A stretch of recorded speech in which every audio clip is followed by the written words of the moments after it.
this amazing wāhine, Irene. I tell you, I met her in the most bizarrest of circumstances. I was at Uni Tech. I'd been told that there was this writing space to go to.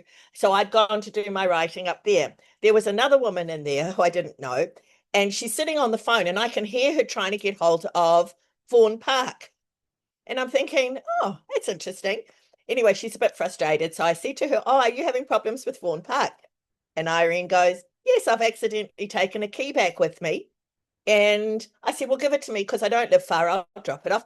And that was the beginning of this amazing friendship.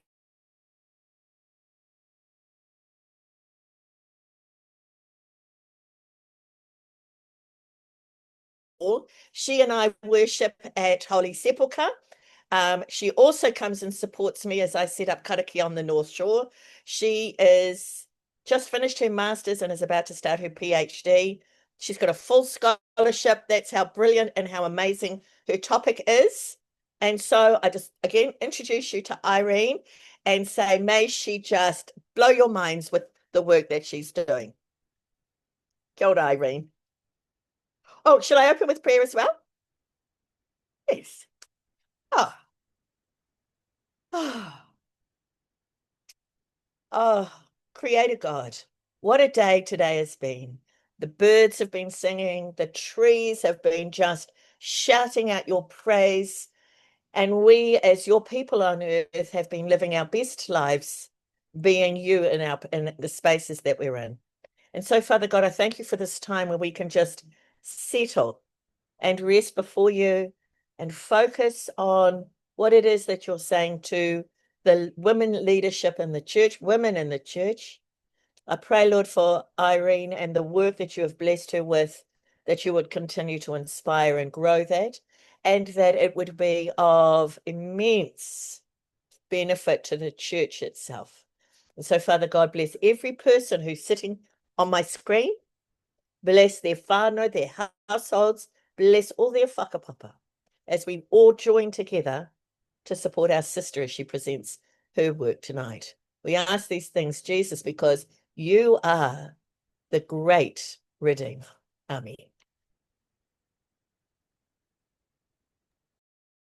Mene. Kia ora koutou. Um, that was a very humbling introduction. Thank you very much, my friend. Um, um, I'm a little bit overwhelmed. It was so lovely. Thank you, thank you. It really is humbling to hear all those nice things being said. Um, yeah, and I just want to really mihi to you and just thank you for that. And kia ora koutou. Thank you for coming and listening to my kōrero tonight.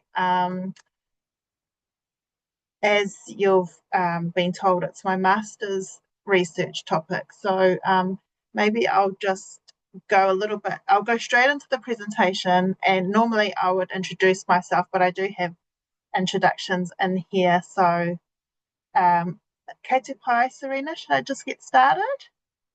Okay, all right. I'm just going to share my screen. We gave this a little bit of a test run earlier, so hopefully it's working okay. Can you all see that? Ka pai. Okay, so thank you for opening us up in prayer. Ai. So, tēnā tātou katoa. Ko te mea tūtahi māku ki tō tātou matua no i te rangi. Ko ia rā te timatanga me te whakamutunga o ngā mea katoa. Me mihi ka tika ki a koe hoa, ka tūwhera tō tātou hui i tēnei ahi pō. So I whakapapa to Ngāti Awa and Tūhoi, which are around the Bay of Plenty regions in the North Island, Whakatane and Wātope. And in this research is shaped by my own family, my own experiences, and I feel like it's a real honour and a responsibility to speak with you today. This presentation, as you've already been told, is drawn from my master's thesis, and it explores how 6 Māori women are challenging and redefining the stereotype of the angry Māori woman in non-Māori leadership settings. It was inspired by my own experiences of being labelled this way when I questioned race for discussion or named practices that were culturally harmful to Māori. My questions would provoke uncomfortable feelings, and often that discomfort was projected back onto me, making me the issue rather than the inequity that I was naming. In that work, I've been met with resistance, defensiveness, and ultimately positioned as problematic, and even angry for raising valid concerns when I wasn't really angry at all. And most of the time, I was measured, respectful, and I think very clear. But when faced with confronting conversations, people often interpret me as confronting because what I would say was sometimes difficult to hear. And at times, for me, it felt isolating, but I knew that my story wasn't unique. Therefore, this is also personal work grounded and shared in lived realities. A couple of disclaimers before we start is that I use the term wāhine, which translates to mean woman, and I use this term when I'm referring exclusively to Māori women only in my research. And as I speak today, I ask that if anything I say provokes uncomfortable feelings, to please sit with those feelings and to just consider why it may be that you are feeling that way.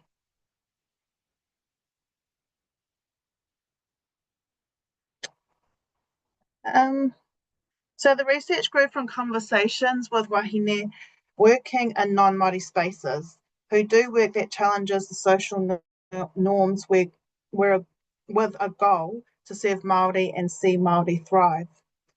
And while we spoke, the angry Māori woman stereotype, which is a racialised gendered construct, repeatedly surfaced in every kōrero.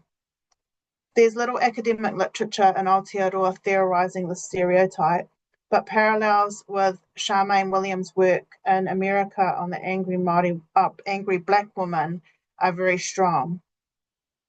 In Aotearoa, the angry Māori woman label dismisses wāhine who highlight human rights and social justice issues. It is used to silence valid emotions and undermine leadership and career progression. And I think if we look at the context of those kinds of conversations, they are often difficult to grapple with and are not ever fun, but they are necessary. All that to say that whoever raises these important conversations, no matter how gentle or respectful they are, they will almost always annoy, at the very least, one person in the room. While Māori men also do this work, wāhine carry much of the burden in our communities, and the costs for us are much higher. This research explores how wāhine maintain our well-being, sustain our purpose, and continue to lead despite being cast in negative, racialised, and gendered ways. My question was, how do 6 wāhine Māori maintain their haura, which is their well-being, and redefine the angry Māori woman persona through their Māori-focused social justice leadership? I also want to decolonise the way we think about anger. Anger is a natural God-given emotion, and while men's anger can be seen as an extension of their masculinity, and therefore excusable in many cases, women's anger is labelled as irrational, emotional, even crazy, and almost always inappropriate. Research shows that men's anger is seen as being caused by external factors, while women's anger is perceived as an internal personal failing, and at times our anger is also attributed to our menstrual cycles. Western paradigms have made it taboo for women to express anger or even show displeasure. And Western women were largely socially conditioned in the past to please men, and any emotion that contradicts that expectation was often unwelcome. This is why casting wāhine as angry is useful when confronted by us, because it removes any obligation to engage in any critical self-reflection. Also, and other Indigenous women, other Māori women may be able to relate, wāhine Māori regularly fall short of the expectation to be passive. We fall short by standing up, speaking out, and advocating for what is right, which is precisely why we find ourselves marginalised a lot of the time.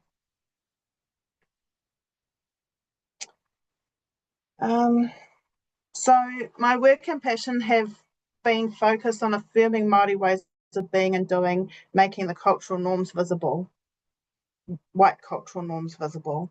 Those norms permeate through media, politics, and justice systems.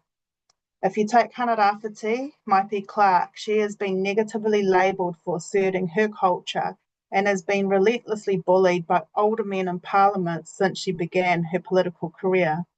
And no one has stepped in at any point to stop the bad behaviour of those men. I heard Hana speak in Waitangi earlier this year, and as a rangatahi, a young person, she spoke about navigating the world within 3 generations, herself, her parents, and her grandparents, which helped to keep her grounded and safe when making decisions that affect a large amount of people. While she's younger than many of the participants that I interviewed in this research, she already demonstrated their strong obligation to whakapapa and to service in community.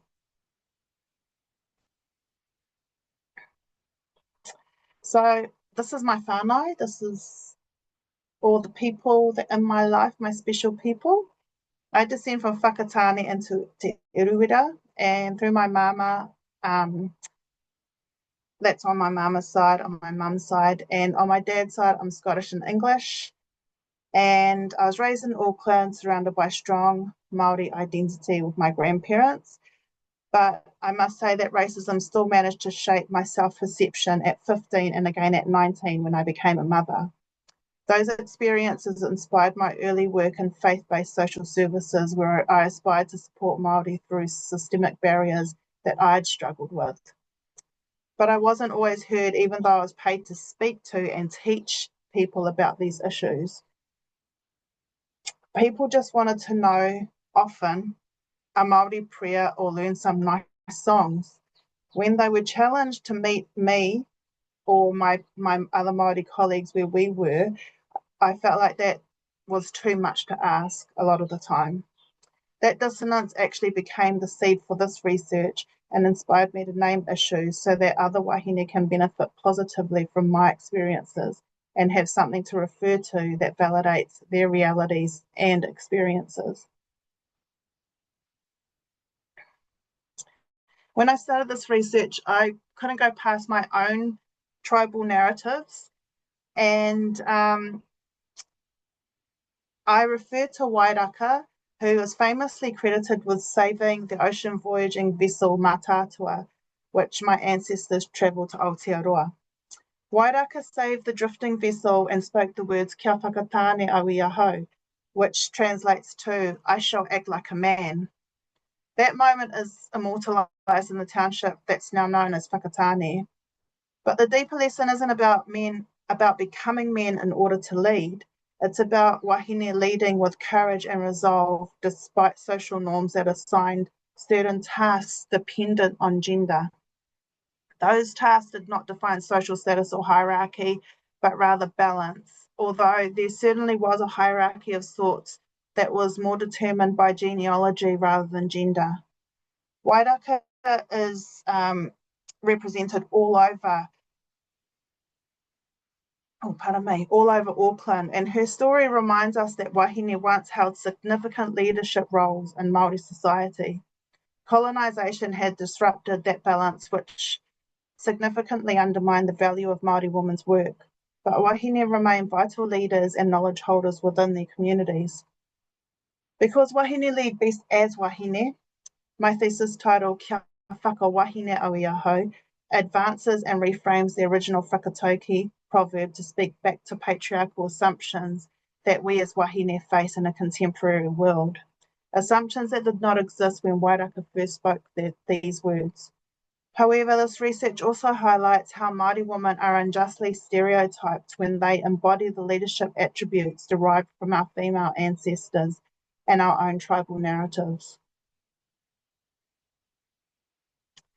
So here are Whina Cooper, Eva Rickard, Merata Mita, Linda Tuhiwai-Smith, Te Puia Hirangi, Hinewehi Mohi, and Nida Glavish. All these women refused to be silent, and they were harshly criticised, even by our own people. And yet they created positive change that would not have happened without them. So now I'm getting into the theory stuff. If you're a theory person, this is for you. So this research is grounded in kaupapa Māori theory, written by Graham Smith, and that privileges Māori ways of knowing and takes into account the harsh impacts of colonisation and how those impacts have affected Māori identity and cultural ways of knowing, doing and being. And he refers a lot to Paulo Freire, if you know critical theory at all, and also it brings together a whole heap of really interesting theories, but yeah, I encourage everybody to have a look at that. Kaupapa Māori theory takes us through a process of theorising, praxis and critical reflection, acknowledging that this process is messy and it's ever-changing. Mana wāhine theory sits alongside this, centering wāhine voices and resisting patriarchy. Some view mana wāhine theory as feminism and others do not. Leone Pihama, who wrote mana wāhine theory, states that mana wāhine theory was created in spite of white feminism, not because of it.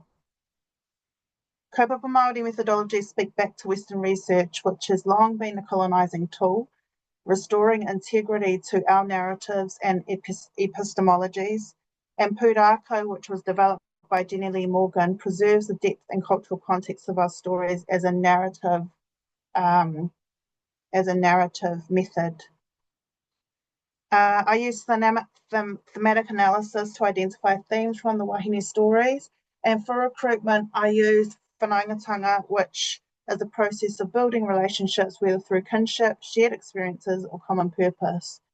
And Western research often values objectivity and distance, so that's kind of like very against the status quo in research, but whanaungatanga in a kaupapa Māori sense sees relationships as a strength. And I feel like if you're going to be doing research as Māori for Māori, you're going to be very hard pressed to find somebody actually that you're not connected to in some way. So actually that's part of the rationale as well. And all wāhine participants in the study are known to me. And through these pre-existing connections, I was welcomed into their homes, gifted their time, and entrusted with their stories. So 5 women from varied industries participated in this research through semi-structured interviews, and I chose wāhine from diverse professions to demonstrate how widespread the angry Māori woman trope is. I drew on my own experiences as well, so 6 stories in total, and with their permission, their first names and tribal affiliations have been used.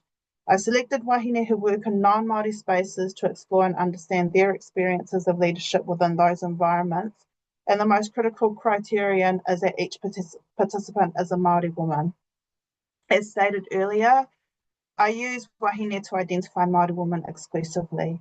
And I feel it's important to know that these wāhine were leaders not just because of formal titles, but because of their deep sense of responsibility to their whānau, hapu, iwi, and to future generations. And here are the critical theories that are exemplified repeatedly in the analysis.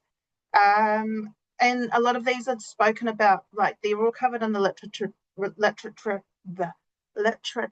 review, and they are drawn from social, behavioural and discourse theorists and work alongside the thematic analysis to affirm Māori women and our experiences of racial and gendered oppression. On the whole, this research is a tool for critical reflection, helping us name, navigate and be empowered amid oppressive systems. And key theories include white fragility, which is written by Robin DiAngelo and explores white defensiveness and how that defensiveness is weaponized to minimize the harm caused to people of color. She's a white woman from America, and she explores the non-binary nature of racism. In other words, the reality that many very good and well-intentioned people are in fact also racist, despite the myth that frames racist people as bad people. So that's a myth. It's not a binary. Intersectionality, which is written by critical race theorist Kimberly Crenshaw, highlights the compounded and intersecting oppressions faced by women of colour and their lack of representation and their erasure from dominant feminist and anti-racist narratives. She explains that the experiences of women of colour is different than that of white women or men of colour, and that their experiences of racism and sexism, when combined, is quite unique from either of those experiences. Kaupapa Māori theory, as described earlier, decolonising framework, grounded in Māori philosophies, values and aspirations.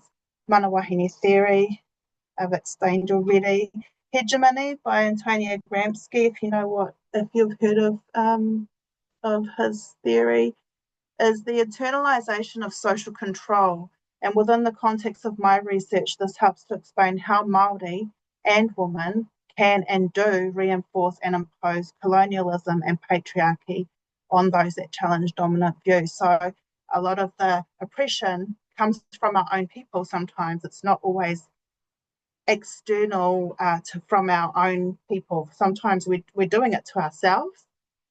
And racial code switching, which reveals the psychological toll experienced by women of colour when having to adapt within Western dominant spaces. And the ability to code switch determines how successful one can become. But there is a psychological cost to this. And it must be highlighted that it is people of colour that are expected to conform, and that people who are not of colour do not have that burden of this lived reality of any of the stress that's associated with this particular phenomenon. And I'm not saying that there's not oppressions that are experienced by other people, but this is a particular kind of experience that's constant. Okay, themes and sub-themes.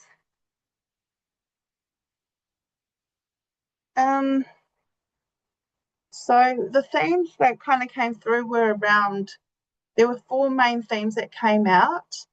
And one of the themes that came out was mana tangata. And so these are the themes that kind of emerged from the kōrero. And I called this mana tangata because, well, mana tangata is defined as power and status accrued through one's leadership, talents, human rights, and the mana of people. And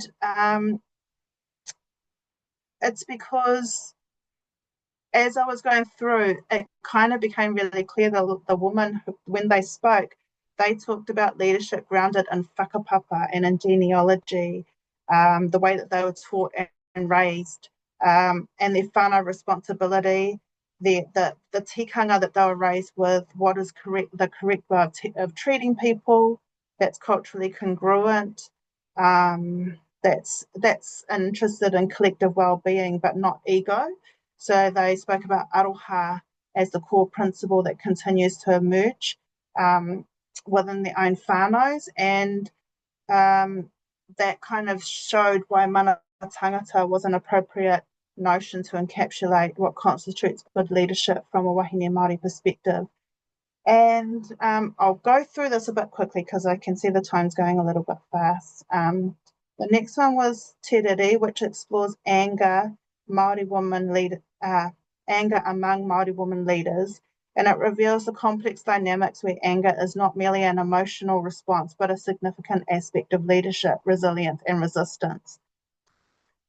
And one of the sub-themes around that included balancing anger with aroha, navigating perceptions of anger when they weren't angry at all, but they were being told they were angry, dealing with the double bind of expressing emotion and confronting the stereotype of the angry Māori woman, and then trying to reframe anger as a source of passion and purpose.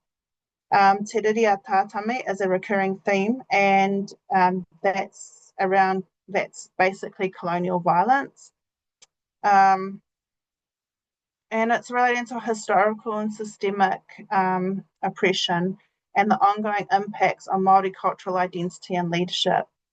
It looks at how wāhine navigate the ongoing effects of colonisation. It looks at how white men and women reinforce patriarchy and enact their dominance over wāhine, and how Māori men and women can affirm colonial hegemony when interacting with wāhine. And overcoming adversity is a sub-theme, and that looks at the ways that wāhine show resilience in the face of ongoing colonialism. And tukuna kia ora is a concept of releasing the burden of pent-up stress and rebalancing energy. Several sub-themes captured the various ways wāhine find this release. Whanaungatanga, the importance of relationships to maintain well-being by keeping connected, and the importance of peer relationships. Wairuatanga, which looks at the practices wāhine seek out to maintain spiritual well-being, like karakia and prayer. Self-care looks at the things that we can do for ourselves on a daily basis to maintain balance. And kainga, like it's about returning to ancestral homes, visiting relatives, and connecting with significant places that ground us to the land and our identity, like mountains and rivers, and even our urupa, our cemeteries, because that's where our people are, that's where our people lay. And also connecting us to creation as not something that's separate from us, but being in relationship with the non-human environment as well. How much time do we have, Serena? Until 8 o'clock. Oh, okay. Oh, shouldn't be too much longer.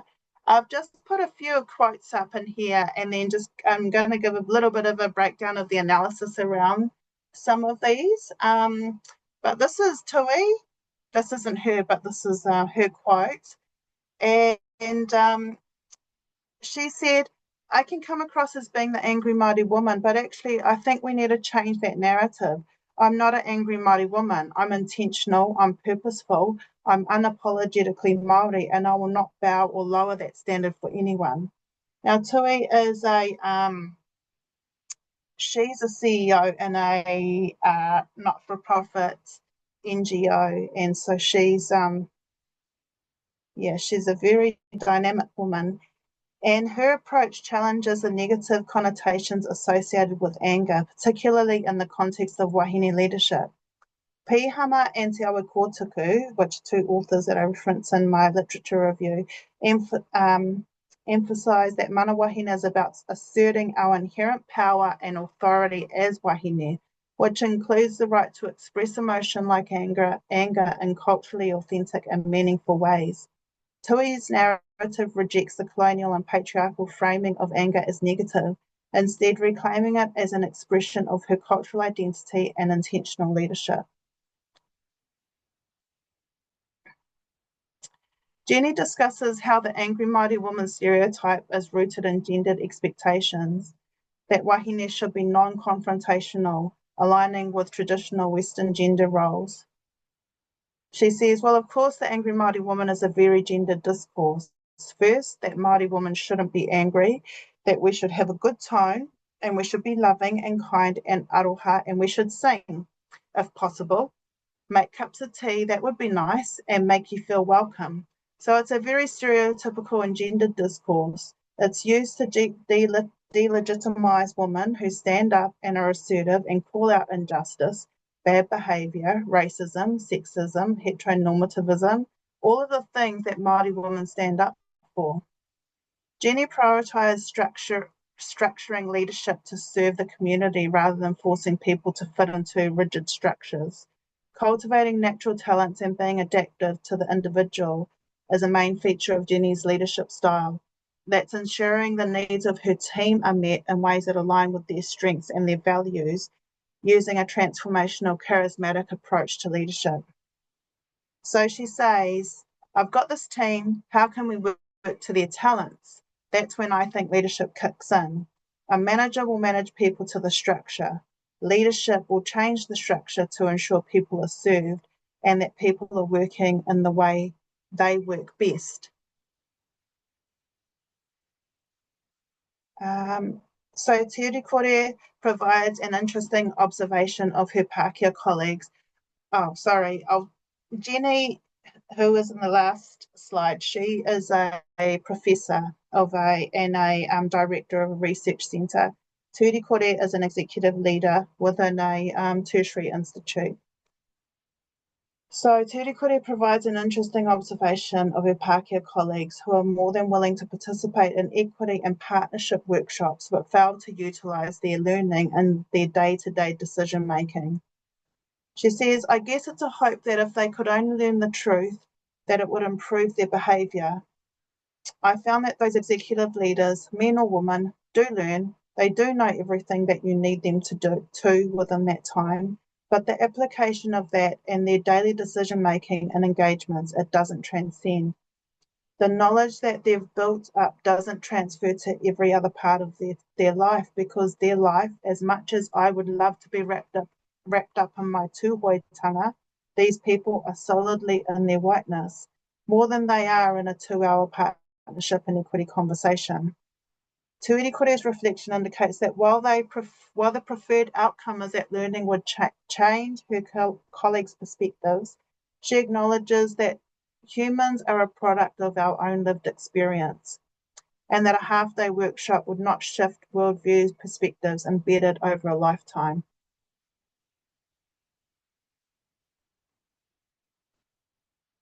Mariama is an actress. She's a screen and stage actress. And Mariama insists on addressing the experiences of Māori in a predominantly Pākehā workplace. And she observed that it triggered fear and discomfort among her colleagues, reflecting their fragility in dealing with issues of race, but also their privilege of never before having to address or analyse their behaviour and their beliefs. She says, I just said no, we're going to stop now and talk about how we feel as Māori working for you. And you could just see every Pākehā in the room just go, oh shit, we're going to have this conversation now. And the fear to actually have people talk about what it feels like to be Māori in New Zealand, it was like someone had dropped a bomb in the room. And the shame that came up from each of those practitioners, they'd never examined how they had worked with Māori. Mariama compelling her Pākehā colleagues to confront their complicity in maintaining a racially biased environment represents an active resistance against the minimisation of the Māori experience. While Mariama considers herself a very gentle Māori woman, she demonstrated bravery and strength of conviction by having difficult conversations about race and gender, showing us how gentleness does not equal weakness.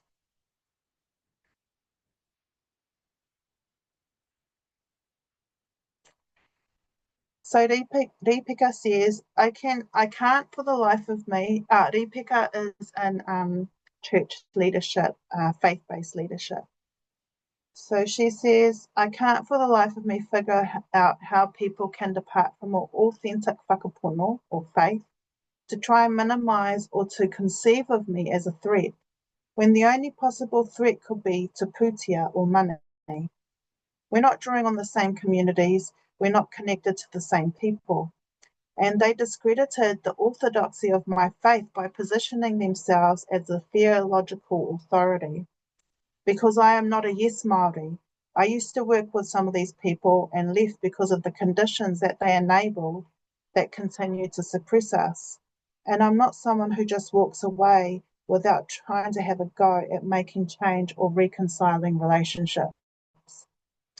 Redefining was targeted by other Māori Christian-based groups, many on their own cultural reclamation journeys, who questioned the legitimacy of her faith because of how she expressed her Māori identity. Her experience reveals how some Māori, shaped by colonial systems, can weaponize dominant Western discourse against their own for personal or financial or social gain. This aligns with Wadago's critique, who is an Australian author, of the ambiguously Indigenous, those who seek proximity to whiteness but lack connection to whakapapa, and who often reinforce colonial norms and cause cultural harm to others.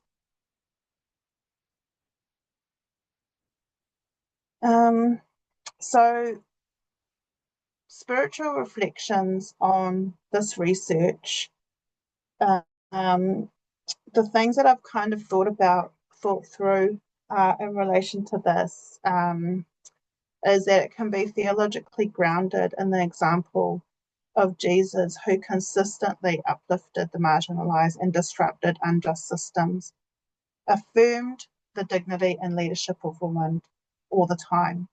The wāhine in this study embody the same call to disrupt, leading with selflessness, because who would put themselves through that for fun, really? With aroha, conviction, and a strong sense of responsibility to their communities. Their anger is a righteous response to injustice. In Romans 16, Paul names and honours women like Phoebe, Priscilla, and Junior as leaders in the early church, showing that women played vital roles in early faith communities. This research insists on recognising the leadership of wāhine Māori and creating spaces for our voices, not despite our challenge to the status quo, but because of it. As Christians, we are called to make room at the table, not just for the agreeable, but for the truth tellers, the disruptors, and those who dare to speak.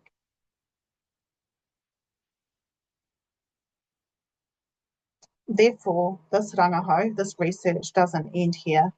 I've developed a basic wellbeing framework, which is at the back of my thesis. It's very shallow because the master's is quite small in terms of research and developing any kind of framework, but it's the beginnings of something.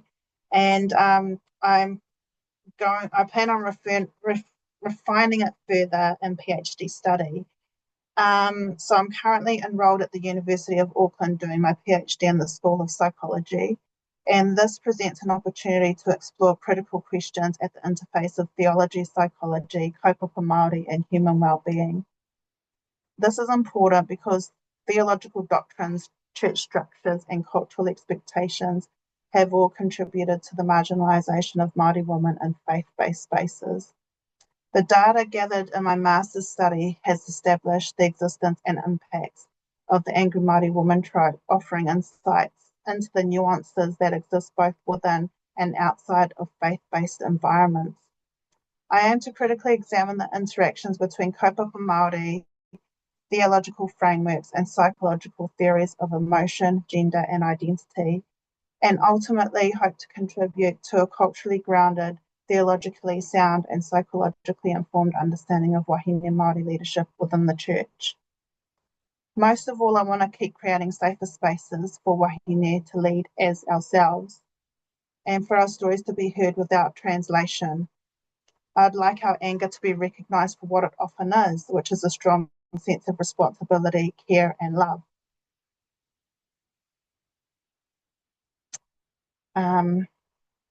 So my hope is that, that we can challenge systems to do better and to remind each other and just to lead as we are called to lead.